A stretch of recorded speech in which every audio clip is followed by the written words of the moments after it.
Greetings students, how are you? I hope you are all well at your home. Dear students, आज हम लखनवी अंदाज जो हमने कल कहानी पढ़ी थी उसके प्रश्न उत्तर करेंगे। तो उसमें जो हमारा पहला प्रश्न है वो देखिए, लेखक को नवाब साहब के किन हाव भाव से महसूस हुआ कि वे उनसे बातचीत करने के लिए तनिक भी उत्सुक नहीं है। क्यों लगा भाई उनको ऐसा? जब लेखक है ट्रेन के डिब्बे में जाते हैं तो वहां पहले से ही एक सज्जन पुरुष चौकड़े लगाए हुए सीट पर बैठे थे। उनके सामने खीरे रखे थे।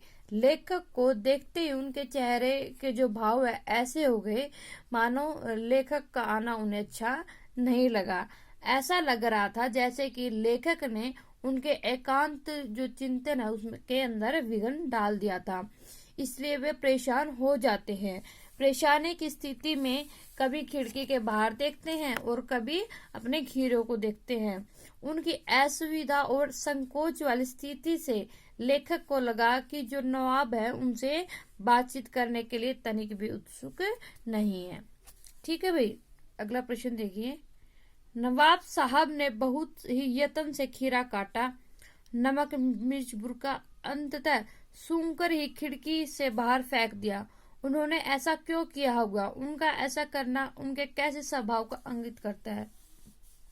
जो नवाब साहब है भाई, जब लेखक उनके पास होते, उस ट्रेन के डिब्बे में होते, तो मतलब उनके सामने रखा हुआ खीरा को बहुत ही सलीके के साथ, बहुत ही नजाकत के साथ काटते हैं।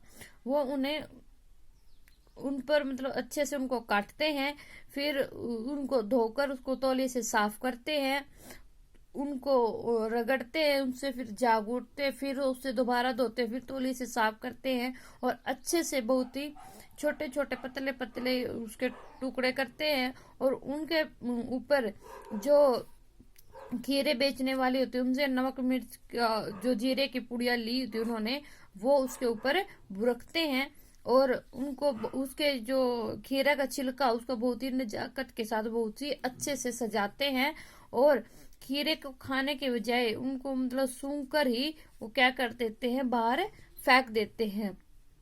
ये सब भाई उन्होंने सिर्फ अपनी नवाबी शाह को दिखाने के लिए किया था, ताकि लेखक को यह पता चल जाए कि वो नवाब है। और उनका ऐसा करना उनके जो दिखावे की जो जिंदगी है उसको यह प्रदर्शित कर रहे हैं कि वो एक दिखावा करने वाले इंसान हैं। इस प्रकार के स्वभाव ने लेखक को देखकर खीरा खाना अपमान समझा। ठीक है भाई, अगला प्रश्न देखिए। बिना विचार घटना और पात्रों के भी क्या कहानी लिखी जा सकती है? यशपाल के इस विचार से आप कहां तक सहमत है? नहीं, बिना विचार घटना और पात्रों के भी कोई कहानी लिखी नहीं जा सकती।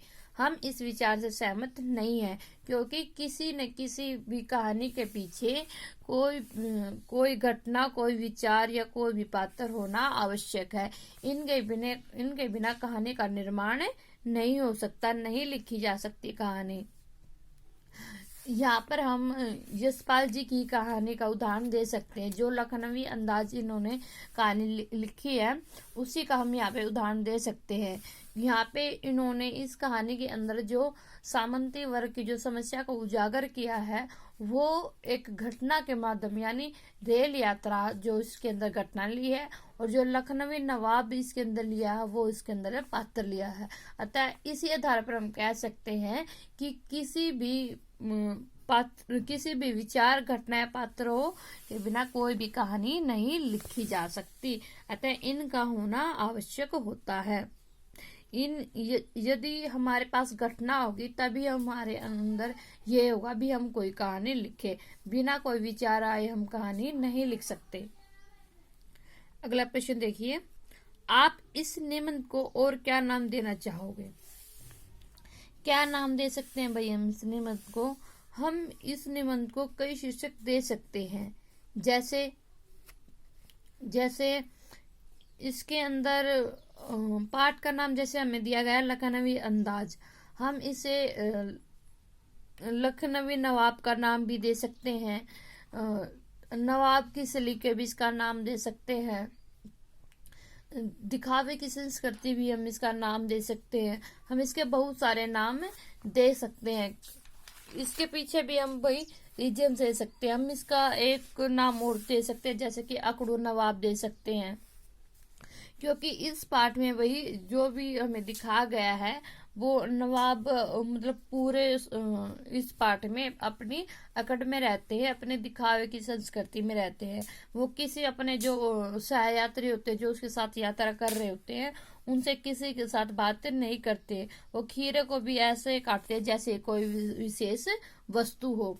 वो मतलब जो एक आम खाद्य पदार्थ होता है वो मतलब उन्हें बहुत ही लजीज से खाते हैं, उनको बहुत ही सलीके के साथ काटते और खाते हैं। जो वो दूसरों के सामने जो खीरा खाना अच्छा नहीं समझते, वो बहुत ज्यादा दिखावा करते हैं। इसलिए हम इसको ये सारे नाम दे सकते हैं। ठीक है भाई, ये थे हमारे अभ्यास के प्रश्न के 4 प्रश्न जो आपने नोटबुक में लिखने हैं और इनको लर्न करना है। धन्यवाद।